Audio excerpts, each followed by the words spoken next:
Alors, bonjour à toutes. Nous allons commencer le webinaire. Nous attendons un petit peu que les autres participantes se joignent à l'appel.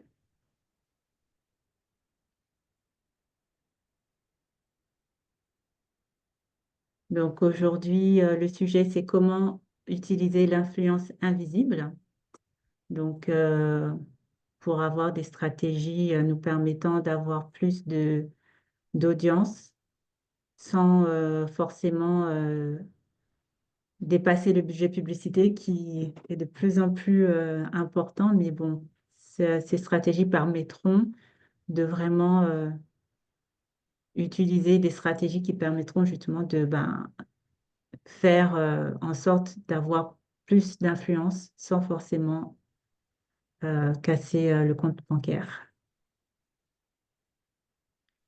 Donc, on attend les autres participantes.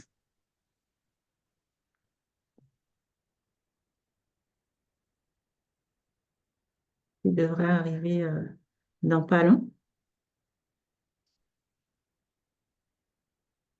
Est-ce que toutes les participantes sont là? Is everybody here? Bonjour. Bonjour. We have OK, donc joining quelqu'un right. est en train de se connecter. Alors, bonjour à toutes. Bienvenue dans le webinaire Comment utiliser l'influence invisible. Donc, moi, c'est Aminata. Alors, je présente au nom de AWE, donc Alberta Women Entrepreneurs, qui est une association dédiée à l'entrepreneuriat des femmes, donc qui est basée en Alberta, mais qui offre des services pan-canadiens. Alors, donc le sujet, comme j'ai dit, c'est l'influence invisible. On va tout d'abord le sommaire, on va faire une présentation assez rapide de moi et puis de participantes. Ensuite, on verra l'influence invisible, donc le contexte et les mécanismes. Ensuite, un cas pratique et des astuces pour donc utiliser ça dans son propre business et après en savoir plus sur les programmes de AWE. Je rappelle que donc c'est enregistré et donc mettez vos caméras pour plus d'interaction et que ce soit plus convivial. Et si vous avez des questions, vous pouvez me les poser au cours de la présentation. Alors moi, qui suis-je? Donc comme j'ai dit, je m'appelle Aminata, je suis la fondatrice d'Adi Redac. C'est une entreprise basée à Montréal qui se spécialise dans la création de contenu, la traduction et la rédaction. Donc, je suis linguiste traductrice assermentée auprès de l'OTIAC et également spécialiste de marketing en ligne. Et mon rôle au sein de AWE, c'est d'être conseillère, donc de conseiller les entrepreneurs qui sont dans les programmes pour les aider donc à mieux débloquer leur potentiel et à donc mettre en place des stratégies qu'elles auront vues ou qu'on leur aura conseillées au cours de ces programmes. Donc, je vous donne le QR code de ma page LinkedIn et je vous encourage donc à aussi partager vos informations de réseaux sociaux dans le chat. Vu qu'on n'est pas beaucoup, il y a déjà Émilie et Mélissa qui sont présentées. Est-ce que tu pourrais te présenter? J'ai pas ton prénom. Bonjour, je m'appelle Émilie Bodsvik et je travaille avec Alberta Women Entrepreneurs comme un facilitator. Ok. Merci, Émilie. Merci. La participante qui s'est jointe, je vois que ton micro, il Aussi, est ouvert. aussi, il y a Melissa Martin, elle est une professeure, et Vanessa Weeb, elle est la personne technique avec Alberta Women Entrepreneurs. Alors, merci beaucoup. Et la dernière participante? C'est moi, Pilar. Je Oui, sais. Pilar, excuse-moi. Oui, J'avais pas ton bonjour. prénom. Oui, bonjour, Aminata. Mon nom, c'est Pilar. Alors, je suis à Calgary et je suis en train de développer mon idée d'entreprise. Alors, je n'ai pas fait l'ouverture, mais j'essaie de faire bientôt. Alors, ce que je vais vous faire, c'est le côté des assistants virtuels OK. avec un agent immobilier. Alors, c'est ça que je vais commencer. Alors, c'est tout en ligne. Oui, ravie d'être ici. Merci. Super, merci, merci de la présentation. Alors, on va aller déjà dans le vif du sujet. Je ne sais pas si, Pilar, par exemple, tu connais Seth Godin. C'est un spécialiste en marketing et en communication. Et j'ai mis cette citation parce que je la trouve vraiment très, très pertinente. Donc, il dit que dans un monde où chaque produit donc ses poumons pour se faire remarquer, la denrée la plus précieuse est l'attention. Et on a de plus en plus de mal à l'attirer, justement. Donc, parce qu'effectivement, donc, au jour d'aujourd'hui, on est vraiment saturé des publicités, des messages publicitaires. C'est devenu un vrai défi pour sortir du lot. Et l'idée, c'est pas d'être le plus bruyant ou le plus dominant, mais l'idée, c'est de vraiment être capable de subtilement attirer l'attention des autres là où elle va compter le plus. Par exemple, je vais prendre l'exemple quand vous êtes en ligne ou quand vous êtes même dans la rue, vous êtes bombardé vraiment de messages publicitaires ou de pop-up. Et chaque annonce essaye vraiment de crier le plus fort que la précédente, en fait. C'est vraiment l'escalade de messages publicitaires. Et souvent, bah, elles utilisent des techniques subtiles parce que ceux qui ont compris ça pour pas se noyer dans la masse, ils utilisent des techniques subtiles pour créer une connexion un peu plus personnelle et vraiment ne pas vraiment faire comme arriver comme dans un éléphant dans un magasin de porcelaine. En fait, c'est ça l'idée, vraiment de faire de la pub sans vraiment faire de la pub, de passer vraiment inaperçu pour que l'audience ne se sente pas agressée. Et l'influence invisible, comment on pourrait la définir? Ce serait l'ensemble des mécanismes psychologiques et cognitifs qui impactent nos décisions et comportements sans que nous en ayons pleinement conscience. Et j'ai mis le chiffre ici 90%. 90%, en fait, c'est le pourcentage. 90% de nos décisions d'achat sont guidées par nos émotions et ensuite on les justifie par la logique. Et c'est vraiment un chiffre vraiment exponentiel parce qu'en fait, on est d'abord attiré par par nos envies et ensuite on justifie par des raisonnements, des raisonnements logiques. Par exemple, admettons, vous voulez un téléphone, vous êtes attiré par un nouveau smartphone, on va dire, ou iPhone. L'émotion qui va entrer en jeu là, ce sera les images élégantes, la promesse de performance incroyable ou le design du téléphone. Parce que vous avez envie que ce téléphone, en fait, il reflète votre statut. Ça va faire cool d'avoir un téléphone comme ça. Et ça, c'est vraiment l'émotion d'avoir un téléphone. Ça va renforcer votre statut social. Et après, vous allez justifier par la logique en vous disant, ah, mais de toute façon, oui, ce téléphone-là, il est bien, sa caméra, elle fait tant de pixels, etc. Vous allez aller chercher les détails techniques pour justifier votre émotion pulsionnelle par exemple, de l'amour du design ou que ce téléphone va vraiment vous faire rentrer dans un club spécial parce que c'est la marque que les autres personnes dans votre groupe possèdent. Donc, c'est vraiment ça qui va entrer en jeu. Ou par exemple, je ne sais pas, une marque de vêtements qui est réputée être les vêtements je ne sais pas, de la célébrité que vous aimez ou d'un groupe spécial. Vous allez vraiment, ça va vous attirer parce que justement, en l'ayant sur vous, vous allez vous sentir mieux. Ça va vous faire appartenir à ce groupe précis qui vous attire. Et après, vous allez justifier ça par oui, mais de toute façon, le tissu, voilà, il est plus résistant ou vous allez trouver des caractéristiques qui vont justifier votre achat. Donc, c'est vraiment là, 90% de nos décisions, elles sont basées sur l'émotionnel. Alors, les mécanismes, justement, qui sont basés sur l'émotionnel, ça va être, on va s'appuyer sur des hormones qui qui vont vous faire passer à l'achat, passer à l'acte. Et la première ici que j'ai mise, c'est l'hormone du bonheur. Donc, parce qu'en fait, les marques, elles vont chercher à associer leurs émotions, leurs produits ou services à des émotions positives comme la joie, l'excitation ou le bien-être. Parce que quand on est heureux, notre cerveau, il libère une hormone qui s'appelle la dopamine. Je pense que vous avez déjà entendu parler de cette hormone-là. C'est l'hormone du bonheur qui renforce l'attachement à un objet ou à une expérience qui a suscité cette émotion-là. Par exemple, quand vous regardez des publicités de voyage, on va toujours mettre des gens heureux, des familles qui sourient, qui passent du bon temps à la plage. Et vous, ça va libérer cette hormone-là. Vous allez vous identifier, vous projeter dans cette image de bonheur. Et vous allez vous dire, j'ai envie de vivre ça. Vous voyez, parce que si jamais ils mettaient une image de gens tout gris ou à la plage, il pleut, etc., ça va vraiment être rédhibitoire, ça va vous repousser. Mais justement, on veut provoquer chez vous cette hormone de dopamine pour justement vous faire passer à l'achat.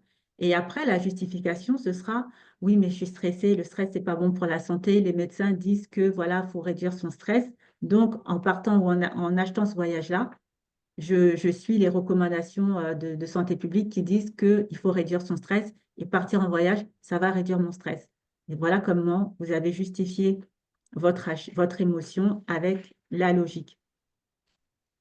La deuxième émotion là, que j'ai mise, ça, c'est la récompense. C'est un peu lié à l'hormone du bonheur. On aime tous avoir des récompenses. On est tous tout le temps motivés pour avoir des récompenses. Par exemple, quand vous avez un programme fidélité, pourquoi vous restez? Parce que vous êtes excité à l'idée de gagner, je ne sais pas, un mois gratuit ou un 50% sur de réduction sur votre achat. Donc, ce désir-là, ça va libérer en vous des hormones, encore liées à la dopamine, qui va vous faire passer à l'achat. Vous vous dites, ah, mais voilà, on me considère comme un bon client, ça vous valorise. Et après, pour justifier l'achat, vous dites, bah, j'aurai un mois gratuit ou ça va me faire économiser ou c'est plus logique de prendre ce programme-là parce que je vais payer moins d'argent, etc. Donc, vous avez justifié votre achat par la logique parce que la marque ou le service vous a fait miroiter, vous a promis donc une récompense. Euh, donc, c'est aussi, par exemple, j'avais aussi noté ça, l'exemple des cartes de points, par exemple, dans les magasins. Ça aussi, plus vous cumulez des points, plus ça va vous donner accès à d'autres produits ou à des récompenses. Et ça, cette perspective-là, elle vous motive et donc vous restez avec la marque instinctivement sans vraiment réfléchir. Le dernier mécanisme, la dernière hormone que j'ai repérée, c'est l'aversion à la douleur. Donc, on le voit ici, personne n'aime souffrir. Instinctivement, on évite toujours les expériences désagréables ou qui vont nous coûter cher. Par exemple, dans le contexte du marketing, on va tout faire pour minimiser la perception de la douleur auprès de nos clients pour justement leur faire sentir leur faire dire ouf. Parce qu'il y a l'effet waouh en marketing, mais il y a aussi l'effet ouf. Ah, cette marque-là, elle m'a fait éviter. Heureusement que j'ai pris ce produit-là, heureusement que j'ai pris cette offre-là, parce que ça m'évite tant, tant, tant, tant. Un bon exemple que les marques utilisent qu'on utilise en marketing, c'est par exemple la garantie du satisfait ou remboursé entre deux services ou entre deux offres, on va plus tendre à aller vers l'offre qui va nous dire, vous n'avez pas de risque, on ne va pas vous faire un mauvais coup, prenez-nous, vous serez satisfait ou remboursé. Ça rassure la personne, son aversion à la douleur est éliminée et instinctivement, elle va plus aller vers cette marque-là ou ce service-là, qui est un service qu'il ne propose pas. Parce qu'il va se dire, bah, je ne prends pas de risque, c'est une bonne décision. Il a justifié son achat avec cette hormone d'aversion à la douleur. Donc voilà, en fait, c'est un peu les trois mécanismes voilà, qui sous-tendent en fait l'influence invisible. On va essayer de jouer sur les hormones humaine, en fait, qui nous guide tous pour diriger notre cible là où on veut, vers l'offre qu'on veut lui proposer. J'avais mis un cas pratique, si ça veut bien marcher, donc, hop. Le cas pratique que je voulais vous montrer, c'était le cas de Nike. Alors ça, c'est vraiment une marque emblématique que tout le monde connaît, je pense. Nike est très très fort dans l'influence invisible, à tel point que je ne sais pas si vous avez remarqué les deux logos. Au début, Nike, c'était la virgule avec Nike écrit au-dessus, et on est passé à la virgule toute simple. Parce que maintenant, Nike est tellement connu dans le monde entier que juste ça, en voyant ça, on sait que c'est Nike. Je ne sais pas si vous avez d'autres exemples comme ça. Par exemple, McDonald's, ils ont le M doré. Ils n'ont même plus besoin d'écrire McDonald's en dessous. On sait directement que c'est McDonald's. Et on a l'image qui nous vient en tête, le sandwich, le Big Mac pour les enfants. Je vais vous raconter une petite anecdote. Comme ma petite nièce, elle avait 2, 3 ans, sa mère me dit qu'elle passe en voiture pour rentrer chez elle et la petite voit les grands M de McDonald's en haut. Dès qu'elle a vu, elle commençait à s'exciter, à dire à sa mère, a montré ça parce que ça a éveillé en elle le goût, l'expérience qu'elle a quand elle va au McDonald's, la petite boîte avec le jeu et puis le sandwich. Donc rien à la vue de ce logo, elle ne sait pas lire, elle ne sait pas rien, mais dès qu'elle l'a vu, ça a éveillé en elle le désir de manger McDonald's. Il y a aussi d'autres, par exemple Apple, la pomme avec croquet. Ils n'ont même plus besoin d'écrire Apple. Dès qu'on voit ça, ça y est, on sait déjà que voilà, c'est la marque des designers, des gens cool pour ceux qui s'identifient à cette marque-là. Donc vraiment, c'est un peu ce qu'on va chercher.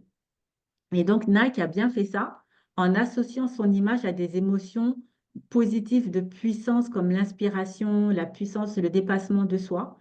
Leur slogan qu'on connaît tous, c'est Just Do It. Juste fais-le en fait. Et ce message, il est universel et ça évoque que de croire en soi, de vraiment avoir confiance en soi. Et quand on voit cette marque-là et les gens qu'ils ont pris pour justement incarner cette marque-là, eh ben voilà, ils n'ont même plus besoin de trop parler ou de faire trop de marketing agressif parce que on a vraiment identifié cette marque-là. Dès qu'on la voit instinctivement, sans réfléchir, on voit vraiment le dépassement de soi. Et souvent, dans leur publicité, vous verrez, c'est vrai qu'il y a des grandes stars, mais il y a après des gens ordinaires qu'on met en action, qu'on met en scène, et on s'imagine, on s'identifie, et on pense que ouais, bah, avec cette marque-là, je vais vraiment arriver à mon but. C'est vraiment devenu comme un mouvement, en fait. Ça dépasse le sport. C'est vraiment, on rentre vraiment dans le mindset là. Et donc, Nike joue beaucoup avec le besoin de récompense en liant, là, c'est pas peut-être une récompense matérielle comme un rabais ou un mois en plus. Là, c'est vraiment la récompense de la réalisation de soi, de la réalisation personnelle, du sentiment qu'on appartient vraiment à une élite. Et par exemple, les gens qui portent Nike, ils se sentent comme quelqu'un de gagnant, un athlète vraiment déterminé, vous voyez. Donc, c'est vraiment ça c'est cette influence-là qu'ils ont vraiment essayé de véhiculer à travers leurs messages publicitaires. Et justement, leur collaboration avec des grandes stars ou des grandes équipes sportives. Là, en premier, j'ai mis Michael Jordan, euh, tout le monde est connu avec les paires de baskets là, Air Jordan. C'était vraiment la validation émotionnelle que voilà, on peut toujours. En plus, le fait de sauter, c'est vraiment le fait d'aller plus haut, de sky is the limit en fait. C'était vraiment en fait ça qu'ils voulaient véhiculer à travers ce Air Jordan qui a fait vraiment, même après la carrière de Jordan, on en entend encore parler. Donc c'est vraiment quelque chose de puissant. Ensuite, vous avez le sport, le foot avec Ronaldo. Donc ça, c'est aussi là l'image du gagnant qui lâche pas, quelqu'un qui est vraiment tout le temps vraiment à la limite des performances. Et on n'oublie pas les femmes avec Serena Williams, parce que son partenariat avec Nike, ça a mis en avant des thèmes comme la force féminine, la lutte contre les obstacles, parce que quand vous connaissez l'histoire de Serena et dans le monde du tennis, Serena et sa sœur, c'était les deux premières femmes noires afro-américaines à vraiment percer dans le tennis à un haut niveau. Elles ont vraiment fait l'histoire. Et Nike, justement, s'est associé à cette histoire pour prouver encore leur message qui est le dépassement et même pour les femmes, surtout les femmes noires. Donc, ça a vraiment véhiculé cette image-là et cette émotion-là, en fait. Donc, donc voilà, c'était vraiment les trois, mais il y en a d'autres. Hein. Vous savez, tous les autres athlètes que Nike a sponsorisés. Euh, Maintenant, un peu le revers de la médaille, c'est quand l'athlète, le risque, quand l'athlète ben, il a des problèmes après de relations publiques, comme on l'a vu avec Tiger Woods, qui était aussi, enfin, je ne sais plus s'il est encore sponsorisé par Nike, mais à l'époque, il était sponsorisé par Nike. Et quand il y a eu le scandale avec son scandale de personnel, là, il a dû divorcer de sa femme, etc., etc. Ça a fait la une des tabloïds. Tout le monde pensait que Tiger Woods était vraiment le mari parfait, la famille parfaite, etc. Et quand son image s'est complètement écroulée, Nike a dû annuler le sponsorship. Et c'est un peu ça aussi le risque. Hein. Mais bon, nous, on n'est pas des grandes multinationales comme Nike, mais c'est juste pour dire un petit peu le revers de la médaille. Parce que l'influence invisible, c'est vrai que c'est très, très positif, mais aussi ça peut après être négatif quand vous vous associez à des gens après qui vont justement contre vos valeurs ou contre l'image que vous essayez de véhiculer. Alors, bon, bah, ça, c'est bien. Maintenant, comment on peut utiliser, nous, l'influence invisible à notre niveau? Parce que comme je disais, effectivement, les grandes multinationales, elles ont les moyens pour justement acheter ou faire des collaborations avec des grands athlètes ou mettre les moyens qu'il faut. Mais nous, quand à notre niveau, quand on est femme entrepreneur avec un ou deux employés ou même auto-entrepreneur, c'est pas forcément évident. Alors, la première technique, bon, c'est le storytelling que vous connaissez, donc c'est raconter son histoire, mais on va pas la raconter d'une façon, on va la raconter d'une façon qui va captiver l'audience et d'une façon à mettre en avant les émotions ou le pourquoi, le why, comme on dit, qui se cache derrière notre business. Par exemple, si vous lancez un business de marque de vêtements, vous pouvez dire que, bah, écoutez, moi, j'ai des enfants, j'étais femme toute seule, j'avais pas le budget pour acheter tout le temps des vêtements, donc j'ai voulu créer une marque de vêtements durables pour aider les mamans comme moi qui n'ont pas les moyens ou qui ont vraiment des difficultés financières, etc., à économiser grâce à ma marque de vêtements. Et ça, justement, toutes les femmes qui sont dans votre situation, elles vont se connecter, elles vont penser à leur histoire personnelle et, et de façon subtile, elles vont adhérer à votre marque et à votre message. Ou ça peut être la même chose pour les produits écologiques. Euh, Vous allez essayer d'associer ça par exemple, aux enfants ou aux animaux ou à des choses vraiment émotionnelles, sans vous contenter de dire votre storytelling, oui, j'ai créé des dates, en fait, des dates qui vont parler à la personne. J'ai créé cette boîte en 2001, ensuite en 2012, j'ai été incorporée, ensuite je sais pas, en 2023, j'ai fait 10 millions, ensuite là, je suis devenue une licorne. Ça va vraiment pas parler vraiment au profond de votre cible. Ils vont se dire, oui, bah, c'est bien, mais vous alignez des chiffres sans vraiment dire comment vous avez été là, pourquoi vous le faites et quelle émotion ça va susciter chez les gens. Ils veulent vraiment voir en fait votre parcours, comment vous avez dépassé les obstacles, que vous êtes un être humain comme tout le monde en fait, qui a un jour décidé de faire un business, mais voilà, vous mettez pas trop à nu. Enfin, c'est vraiment quelque chose qu'il faut faire de façon subtile pour que les gens vous voient en tant qu'être humain et pas forcément en tant que business ou entreprise pour justement créer comme un mouvement comme Nike a pu le faire. Et ça, on peut tous le faire en racontant notre histoire, mais avec le why profond, le pourquoi qui nous a amenés à ce point-là, à créer notre entreprise. Une deuxième astuce, ce serait les prix sandwich. Alors, la technique du prix sandwich, ça, c'est aussi, les SaaS, les entreprises de logiciels, savent très, très bien le faire. C'est-à-dire, quand vous avez un service ou une offre, vous présentez donc 3 options de prix, voilà, gauche, milieu, droite, et avec en surbrillance, vous mettez le meilleur choix, ou le choix le plus populaire, ou le choix, voilà, que vous voulez, vers lequel vous voulez diriger votre audience ou vos clients. Et instinctivement, il va dire, ah ben c'est plus avantageux. Par exemple, vous avez une offre basique à 300 $, après une offre intermédiaire à 500 $, et après la premium à 1000 $. Ben, vous mettez celle à 500 $ au milieu et en relief, et instinctivement, à la vue, eh ben, on va dire, ah ben, c'est l'offre que tout le monde prend. Puis vous, c'est ce que vous voulez que le maximum de personnes prennent parce que ça va jouer sur votre rentabilité. Donc ça aussi, c'est un moyen de subtilement influencer les gens à aller vers l'offre que vous voulez, en fait. Euh, la troisième technique, on pourrait parler de l'émotion par l'image. Donc ça, c'est aussi un peu avec les logos, ça joue avec ça parce que les images, des fois, elles peuvent véhiculer des idées, comme on dit en français, une image vaut 1000 mots. Euh, vous mettez, je ne sais pas, une photo d'une célébrité ou vous mettez vous avec votre diplôme ou quoi que ça. On n'a pas besoin de trop de discours.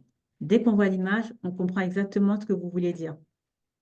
Plus concrètement, par exemple, les restaurateurs, les restaurants, ils vont jouer beaucoup sur les photos, hein, les photos de plats, les beaux plats qu'ils ont réussi, ou je sais pas, un pâtissier, un gâteau de mariage vraiment superbe, voilà, pour illustrer son site internet. Et instinctivement, les gens, ils vont regarder, puis ils vont rester scotchés à l'image, et ils vont commencer à rêver. Ça va commencer à les faire rêver, à s'imaginer dans des situations, dans des scènes. Et de façon invisible, vous avez réussi à mener votre client, votre prospect d'un état de pas connaissance, ah, je veux en savoir plus, je veux voir les autres images. Et sans qu'il s'en rende compte, il va scroller, scroller, scroller. Et après, bah, il va arriver à la fin de votre tunnel de vente ou à la fin de où vous voulez le mener. Et puis, c'est tout bon pour vous, quoi. Ou Aminata, par... je Oui, m'excuse, je ne sais pas si je peux poser une question maintenant ou il faut que... non, tu peux, vas-y, je Ok, t'écoute. ok. Et j'essayais de trouver les mains ici, mais je ne les vois pas pour lever les mains. Alors, je m'excuse que je t'ai arrêté. Alors, oui. Il n'y a pas de Alors, souci. oui, j'ai une question pour toi, Dan, parce que je vois l'exemple de l'activation émotionnelle par l'image quand c'est un produit que c'est physique. Alors, si c'est un restaurant, on va voir la nourriture et tout.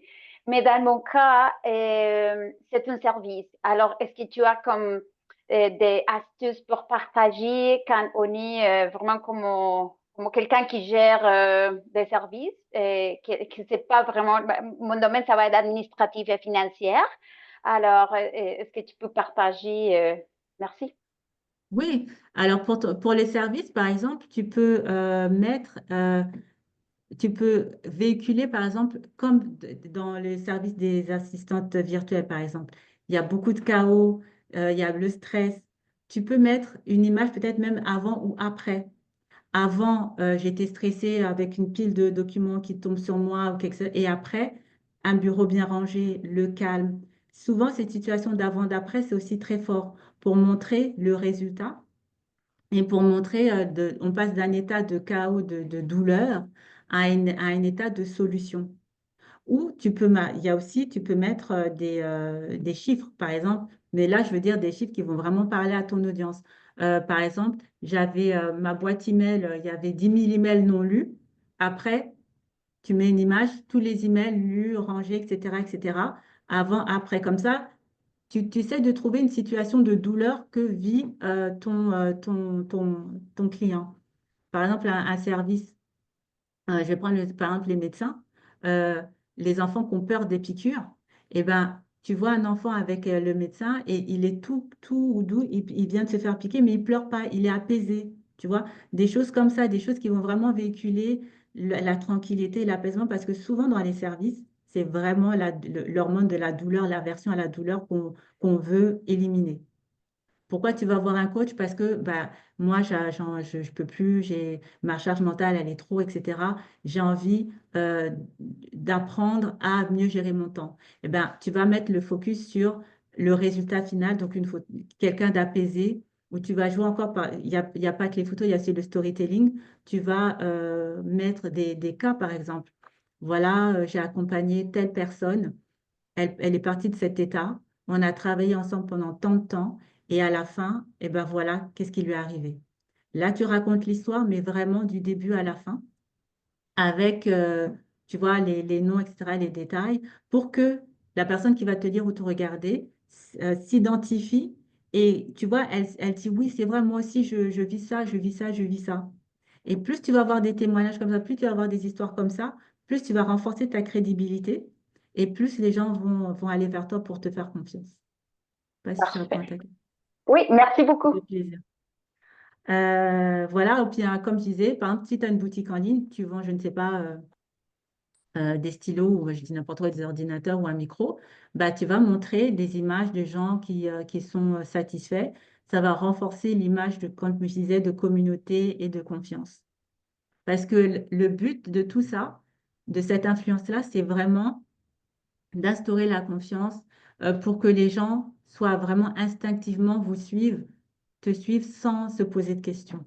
Que tout soit vraiment clair, clean, propre pour qu'elles passent à l'achat. Et ça passe vraiment, c'est un travail en fait assez en amont, à ce il faut de la constance. Tu ne peux pas le faire une fois après laisser tomber. Il faut vraiment être tout le temps comme les grandes marques le font. Elles ne cessent pas, elles arrêtent pas, elles arrêtent pas, elles arrêtent pas. Mais nous, à notre niveau, même si on n'a pas les moyens des marques, ben, ça passe par le contenu, ça passe par la connexion avec les gens, ça passe par ne jamais les laisser, tu vois, sans information ou sans entendre parler de toi, tu vois, pendant longtemps.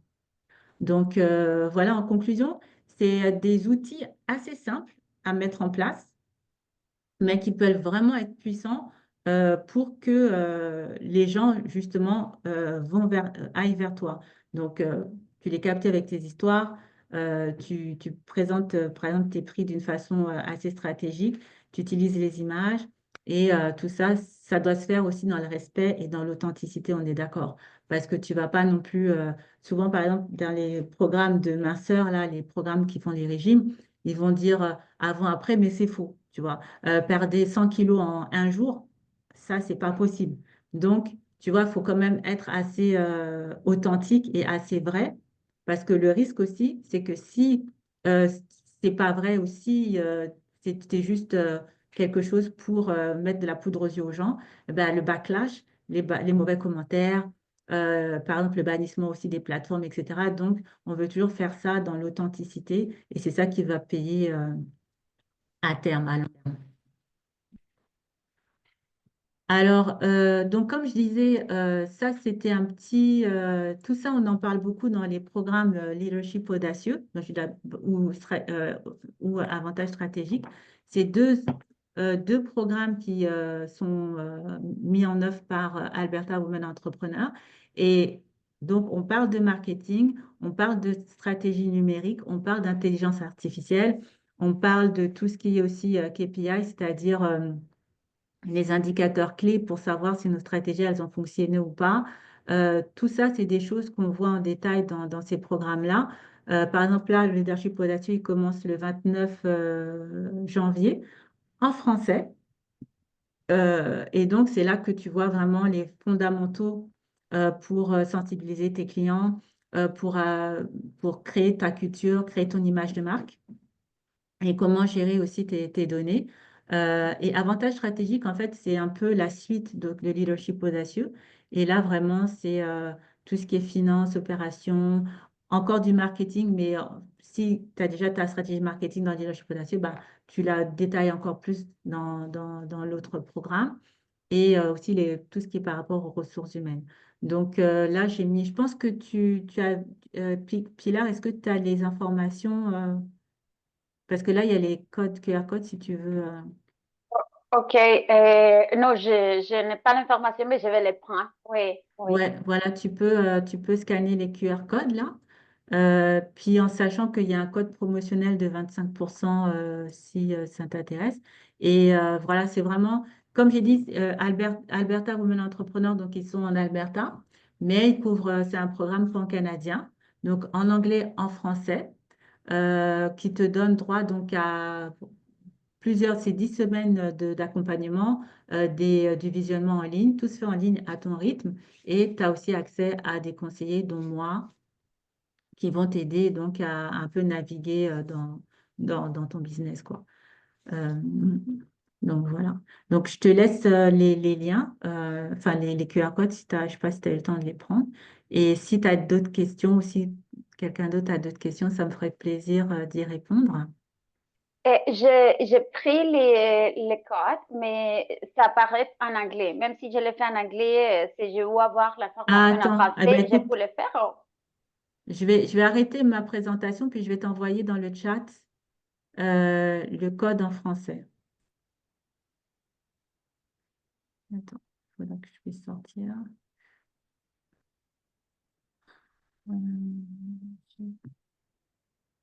Toi, tu es, à Montréal ou tu es dans quelle ville À Calgary. Ah, ok. Alors, je t'envoie le lien dans le chat du programme en français. Tu me dis si tu l'as eu. Oui, je peux pas vu. Je peux vu. Excusez. Tu Oui, l'as eu je le vois le maintenant. lien? Ouais, ouais. Ok. Donc, voilà. Donc, ça, c'est leadership audacieux. Je vais aussi envoyer Strategic Edge en français. Hop.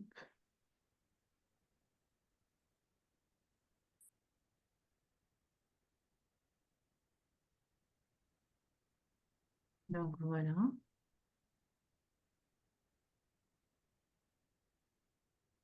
Donc, voilà les deux programmes. Et puis, c'est comme j'ai dit, donc c'est en ligne. Et puis, c'est à ton rythme. Et voilà. Je pense que si tu es assis. Aminata, pour le deuxième, j'ai vu qu'il y a comme une condition qu'il faut avoir déjà l'entreprise et il faut avoir des employés. Alors, dans mon cas, que je n'ai pas fait l'ouverture, mais je vais le faire bientôt et je serai la Ok. seule, pour l'instant, je serai la seule employée. Et est-ce que ça va être mieux de faire la première, Je, optimiser? Ouais. Bah, si, ça dépend où tu en es dans ton parcours entrepreneurial. C'est sûr que avantage stratégique, c'est pour les gens qui sont un peu plus avancés, hein. Bon, leadership audacieux, c'est un peu pour ceux qui ont quand même un peu de résultats, mais qui commencent là. Mais l'autre, c'est vraiment pour celles qui ont vraiment qui sont plus avancées. OK, Donc, parfait. je pense que toi, ce serait plus leadership audacieux qui te conviendrait, hein. Ouais, OK, parfait. Merci. avec plaisir. Oui, Donc, oh, oui, excusez. vas-y, Émilie. Non, je me dis, je crois que c'est meilleur pour prendre le bowl parce que c'est un endroit pour permettre de tester avant que tu fais les erreurs. Hmm, exactement. C'est comme à l'école, là. Et on va donner l'argent. Ah oui, voilà, c'est bien. Merci, Émilie, parce que c'est Presque sponsorisé par. 2000. C'est ça. Si tu rentres dans le programme, tu as un 2500 de remboursement technologique. C'est-à-dire, si tu as identifié des logiciels ou des choses, il y a toute une documentation sur ça. C'est sous condition, mais tu as droit à 2500 $ de remboursement technologique. Alors ça, c'est vraiment intéressant. Si tu as envie des technologies, des outils qui vont vraiment t'aider, ça vaut le coup, je pense, tu vois. Alors, si je vois, parce que j'ai lu assez rapidement, alors la procédure, c'est vraiment d'y aller et il faut présenter une candidature, c'est ça que, C'est c'est un quoi la formulaire. procédure pour, OK. Mhm. Oui, alors, tu as un formulaire à remplir, tu vois, il est sur le site, tu remplis, Et après, tu as l'équipe derrière qui va te contacter pour faire une petite entrevue, pour voir un petit peu où tu en es pour que tu discutes avec elle. Et après, normalement, si tout va bien, bah, tu peux entrer dans la cohorte, tu vois. Parfait. Mais merci. C'était super, oui. Donc, bah, écoute, moi, je t'invite à remplir le formulaire. Comme ça, tu pourras tu pourras voir avec l'équipe où tu en es. Et puis, tu vois, c'est assez straightforward, comme on dit. C'est assez direct. C'est pas quelque chose de trop compliqué. Le processus est assez simple. Tu as d'autres questions? Euh, c'est vraiment par rapport, comme on a parlé avant, les côtés de l'image. Alors, mon entreprise, le but, c'est vraiment comme aider des personnes qui sont déjà en entreprise, mais qui n'ont pas le temps de faire l'administration. Alors, c'est ça que je Mhm, faisais avant. mhm, Et c'est ça les produits que je vais vous vendre. Alors, c'est comme mhm, vous saurez avoir la tranquillité d'esprit parce que je vais me prendre touche en charge de ce type de choses et vous pouvez vous démarrer votre entreprise. Alors, est-ce que mhm. tu as un autre conseil que je pourrais comme avoir avant? Et aussi pour le nom de l'entreprise, parce que maintenant, je pense que je vais faire l'ouverture comme entreprise individuelle, mais je veux avoir un nom aussi. Alors, si tu as comme, c'est comme deux questions, mais merci. Ouais. Bon, pour le nom, je peux te répondre tout de suite. Le nom, ça va être difficile de répondre en 10 minutes parce que ça, c'est quand même un processus pour voir ton image de marque. Ça, c'est un processus un peu plus complexe là. Donc, je pourrais peut-être pas te répondre tout de suite pour le nom. Mais pour comment parler à ta cible, là, t'as pas de clients encore, non? T'as pas encore des clients? Oui, T'en as? oui, j'ai déjà un. Je vais commencer le 3 de février. Alors, il faut que Ben, j'essaie de, oui, ouais. un bon moyen pour toi, moi, ce que je vois déjà, ce serait de faire un témoignage du client que tu as, parce que ça aussi, ça influence beaucoup les gens. Toi-même, regarde, par exemple, tu vois, Amazon. Tu vois, quand tu vas commander sur Amazon, tu regardes les avis. Tu regardes, tu vas pas prendre je sais pas, un sèche-cheveux qui a un avis de 1 étoile. Tu vas plutôt aller vers où il y a 4 étoiles, 5 étoiles. Donc, les gens se fient souvent aux avis des autres pour acheter. Moi-même, honnêtement, je fais que ça, c'est quelque chose que je fais beaucoup. Je regarde les avis. Quand je ne sais pas, par exemple, des trucs techniques, tu vois, j'ai acheté un micro là, il n'y a pas longtemps.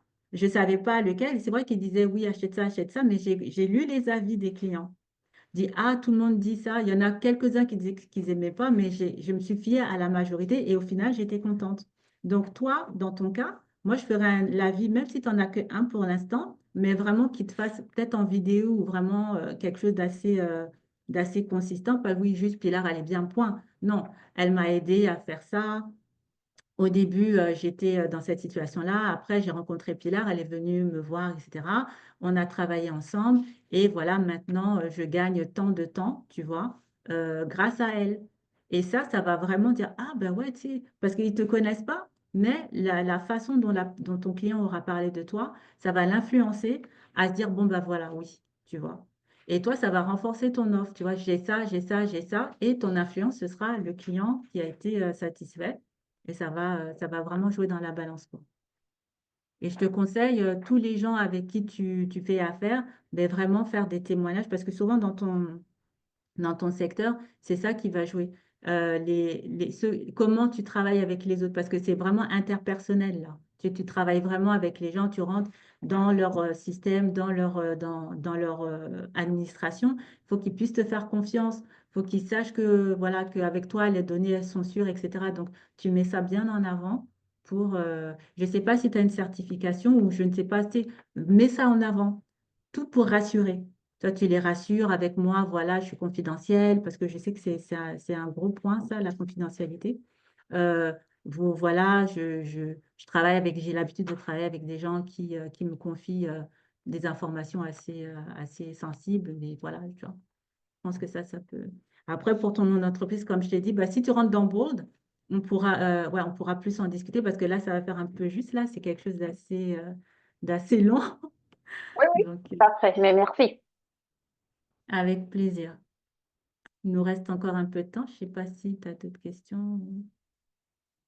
J'ai plein de questions, mais Ben, ouais, je essaye sais de pas poser, si. je vais voir si je peux répondre. Parce qu'il y a des questions qui ça prend vraiment comme un grand coaching, là, mais si tu as des questions assez courtes, là, je peux répondre.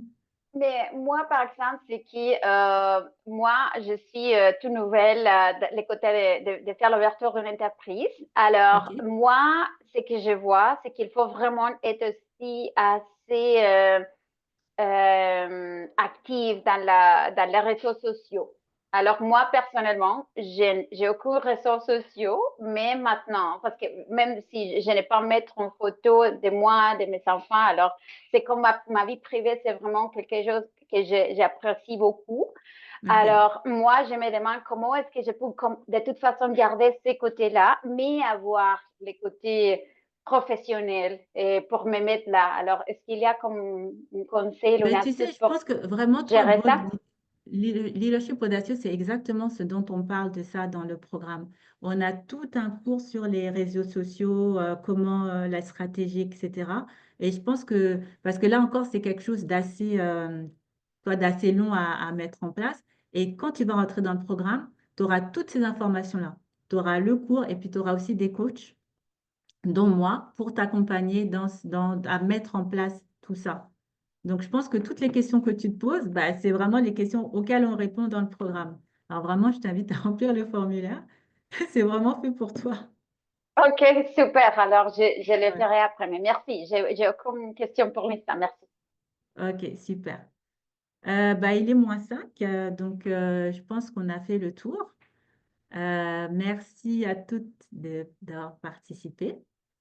Et Merci puis, je beaucoup. vous dis Merci à beaucoup bientôt. pour votre temps, Ça Aminata. fait très, très, très plaisir. Et Pilar, merci beaucoup. Parfait. Merci, Emily. À la prochaine.